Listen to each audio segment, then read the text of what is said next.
Perhaps we could sort of start off by just asking you, Katinka, could you maybe give us an overview about what is the general state of the housing market and the current trends that you're seeing? As we record this, we are in September, which for lettings is our busiest month. So I would describe the market as frenzied at the moment, if I'm being entirely honest with you. I hope that resonates with some of you too. We've kind of had a bit of a funny year this year because with the pandemic or lockdown ending last year, and then coming into this year, the bounce back was still as we went through the year. And we had lots and lots of stock at the beginning of the year, but as we've gone through the year, the stock is definitely kind of getting less and less.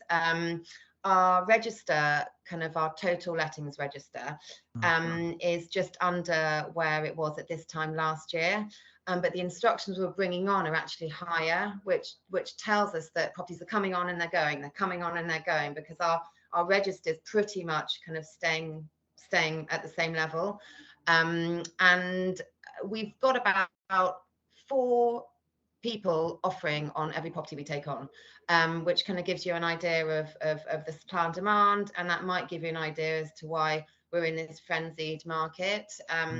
The average rent is still, I mean, we were speaking earlier, Simon, and you kind of said 20%. Like our average rent year on years increased by about 35%.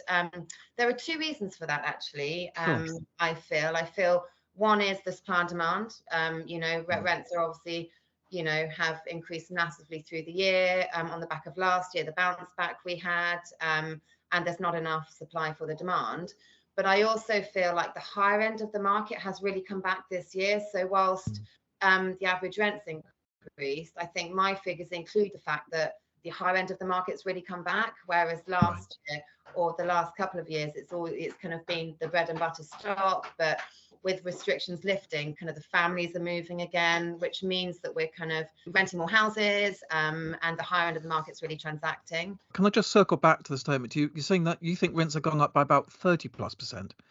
Is that sort of for inner London you're referring to, or are you sort of encompassing London as a whole in that statement? Yeah. So when I talk about figures, we have 33 offices in London, so maybe as far out as like your Richmond, that way, and then kind of up to kind of Hampstead, Kentish Town. So it is very much kind of London based, that I'm kind of referring to.